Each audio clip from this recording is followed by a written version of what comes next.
Myself Neeraj Upadhyay. Today we will going to discuss cellular respiration. Cellular respiration जैसे कि हम लोग पहले भी डिस्कस कर चुके हैं कि एक बहुत इंपॉर्टेंट लाइफ प्रोसेस है, क्योंकि इससे एनर्जी प्रोड्यूस होता है और उससे हम अपने सारे जो लाइफ एक्टिविटीज़ हैं उसको परफॉर्म करते हैं.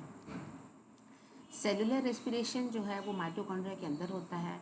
यहाँ पे जो हमारा फूड मॉलिक्यूल्स है वो ब्रेक डाउन होता है एटीपी में और प्रोड्यूस होता है एनर्जी.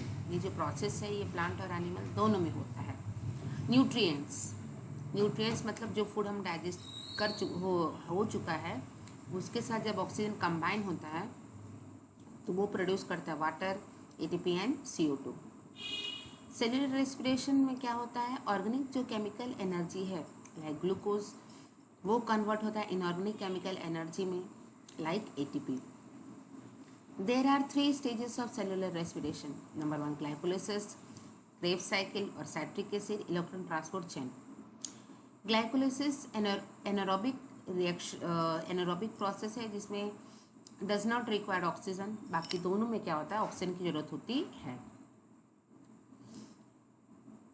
सेलुलर रेस्पिरेशन ये जो डायग्राम है ये बहुत इंपॉर्टेंट डायग्राम है. अगर आप इसे समझ लेंगे तो समझ जाएंगे कि सेल में किस तरीके से सेल के अंदर एनर्जी एटीपी प्रोड्यूस होता है, वो कौन कौन से स्टेप्स हैं. जैसे कि पहले हम लोग डिस्कस कर चुके थे, सेलुलर रेस्पिरेशन के 3 स्टेजेस होते हैं. Number 1 glycolysis, Krebs cycle, electron transport chain. ये जो है ये इससे रिलेटेड क्वेश्चंस बोर्ड एग्जाम में आते हैं, जैसे कि ग्लाइकोलिसिस कहाँ ऑकर होता है, कितने एटीपी मॉलिक्यूल प्रोड्यूस होते हैं, क्रेब्स साइकिल किस जगह ऑकर होता है और कितने एटीपी मॉलिक्यूल प्रोड्यूस होते हैं, और इलेक्ट्रॉन ट्रांसपोर्ट चेन कहाँ पे ऑकर होता है और कितने एटीपी मॉलिक्यूल प्रोड्यूस होते हैं. तो यहाँ पे सबसे पहले हम डिस्कस करते हैं ग्लाइकोलिसिस. ग्लाइकोलिसिस जो है वो साइटोसोल में होता है. सेल के जो हमारा साइटोप्लाज्म है, साइटोप्लाज्म के 2 पार्ट होते हैं, एक फ्लूइड मीडियम जिसे बोलते हैं साइटोसोल और एक सेल ऑर्गेनेल.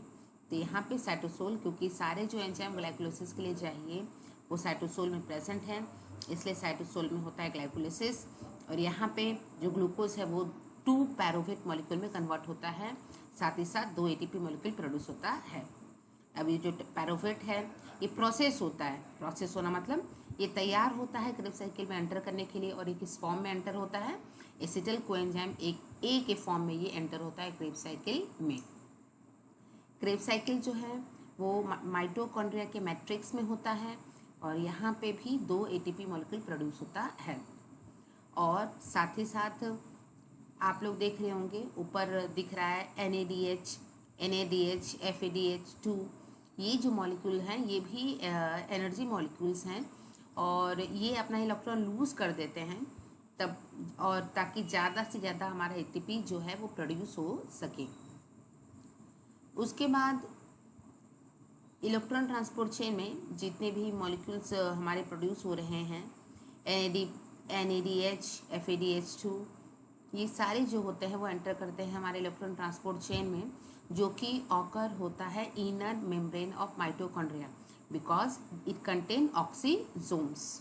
ऑक्सीजोम्स एंजाइम्स होते हैं तो वो हेल्प करते हैं इलेक्ट्रॉन ट्रांसपोर्ट चेन कैरी करने के लिए. और यहाँ पे प्रोड्यूस होता है हमारा 34 एटीपी मॉलिक्यूल. मतलब ओवरऑल हमारा एक सेलुलर रेस्पिरेशन में 38 एटीपी मॉलिक्यूल प्रोड्यूस होता है.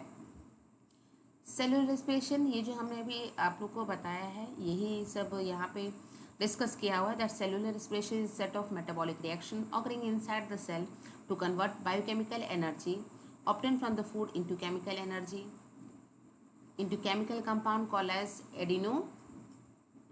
ATP और एडिनोसाइन ट्राइफॉस्फेट. केमिकल कंपाउंड या फिर आप ये हम जानते हैं it is a chemical energy, दोनों एक ही है. तो मेटाबॉलिज्म जो है वो एक केमिकल रिएक्शन है जिसमें 2 कैटेगरी होती है. पहला आता है कैटाबॉलिज्म और दूसरा होता है anabolism. Catabolism anabolism breaking down, जहाँ पे चीज़ें ब्रेक होती हैं, जिस रिएक्शन में चीज़ें ब्रेक होती हैं उसे बोला जाता है कैटाबॉलिज्म, और जहाँ पे चीज़ें सिंथेसाइज हो रही हैं उसे बोला जाता है एनाबॉलिज्म. अब हम जैसे कि इसमें लिखा हुआ है और हम पहले भी बता चुके हैं कि सेलुलर रेस्पिरेशन 3 स्टेजेस होते हैं. अब वो स्टेजेस को हम डिस्कस करेंगे. Glycolysis is the process in which glucose is broken down to produce energy.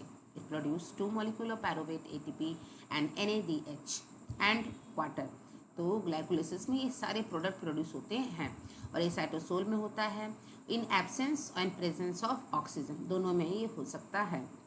ये प्राइमरी स्टेप है हमारा सेलुलर रेस्पिरेशन का, और अगर ऑक्सीजन कम रहता है तो ये एटीपी में से कुछ अमाउंट यूज़ कर लेता है through the process of fermentation. Now come to citric acid cycle और क्रेव साइकिल। ये यहाँ पे क्या होता है हमारा क्रेव साइकिल में? It is a series of chemical reaction used by all aerobic organism to release store energy through the oxidation of acetyl coenzyme A derived from carbohydrate, fat and protein into adenosine triphosphate and CO2। जितने भी हमारा जो carbohydrate, fat, protein है वो क्या होता है, वो उसी तरीके से उनमें हमारा सबसे पहले प्रोड्यूस होता है एसिटिल कोएंजाइम ए और फिर वहाँ से हमारा एटीपी प्रोड्यूस होता है और ये है हमारा, इस प्रोसेस को बोलते हैं crave cycle. Electron transport chain, electron transport chain क्या होता है? ये हमारा माइटोकॉन्ड्रिया की इनर मेम्ब्रेन में होता है और यहाँ पे जैसे कि नाम सजेस्ट कर रहा है इलेक्ट्रॉन ट्रांसपोर्ट मतलब एक्सचेंज ऑफ प्रोटॉन्स, ठीक है। यहाँ पे जो प्रोटॉन्स आयंस एक्सचेंज होते हैं ताकि large amount of ATP produce हो सके। यहाँ पे देखिए, the electron transport chain is a cluster of protein that transfer electron through a membrane within the mitochondria to form a gradient of protein that derive the creation of adenosine triphosphate. ATP is used by the cell for the energy as the energy for metabolic process for cellular functions. The electron transport system in the stage is the stage in cellular respiration in which oxidative phosphorylation occur and large amount of ATP is produced. इस diagram, ये जो diagram है ये NCERT का diagram है और ये बहुत इंपॉर्टेंट डायग्राम है क्योंकि ये जो फ्लो चार्ट है ये कंप्लीट करने के लिए एग्जाम में आ जाता है, इसलिए आप लोग को याद रखना पड़ेगा। ये डायग्राम है breaking down of glucose by various pathway. Glucose किस तरीके से ब्रेक होता है और क्या क्या प्रोडक्ट निकलता है, ये बहुत इंपॉर्टेंट है, इसको आप लोगों को अच्छे से लर्न करना पड़ेगा। तो सबसे पहले ग्लूकोज की हमको पता है ग्लूकोज इज 6 कार्बन मॉलिक्यूल। तो ये ग्लाइकोलिसिस के बाद कन्वर्ट होता है पायरुवेट में जो कि एक 3 कार्बन मॉलिक्यूल है, ठीक है, प्लस एनर्जी। अब यही जो पायरुवेट है इन ईस्ट में क्या होता है, अगर ऑक्सीजन एब्सेंट होता है तो ये ethanol, carbon dioxide and energy produce करता है।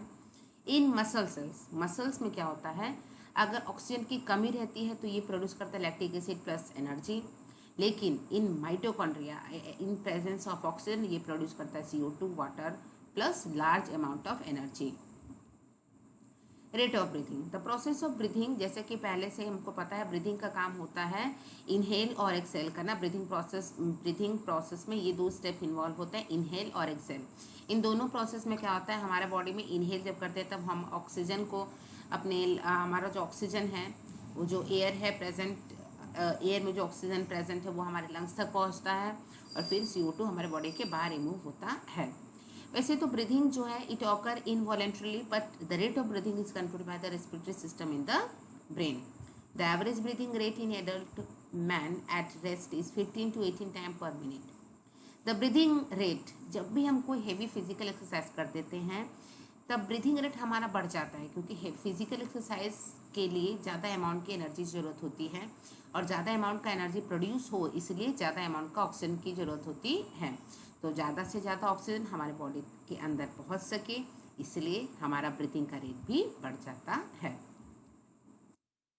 तो हमारे जो ब्लड में, जैसा कि हमको पता है कि हमारे ब्लड में हीमोग्लोबिन होता है और यही कैरी करता है, ये ऑक्सीजन के साथ कंबाइन होकर ऑक्सी हीमोग्लोबिन बनाता है और ईजिली बॉडी के हर एक पार्ट में ट्रांसपोर्ट किया जाता है। The normal haemoglobin in blood is 12 to 18 ग्राम पर डेसीलीटर। अगर ब्लड में किसी की हीमोग्लोबिन की कमी होती है तो उसे ब्रीथिंग प्रॉब्लम, टायर्डनेस और एनर्जी की कमी हमेशा रहती है। हीमोग्लोबिन जो है ये ज़्यादा इजीली अट्रैक्ट हो जाता है कार्बन मोनोऑक्साइड जो गैस है, carbon monoxide gas, it is a poisonous gas.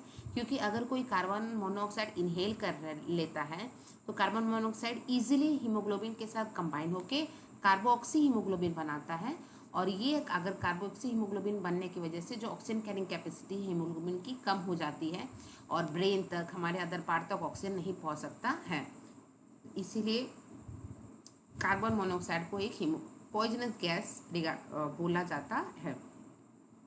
तो इसी के साथ हमारा रेस्पिरेशन का टॉपिक कंप्लीट हो जाता है। अब हम नेक्स्ट वीडियो में नए टॉपिक के साथ शुरुआत करेंगे। Thank you.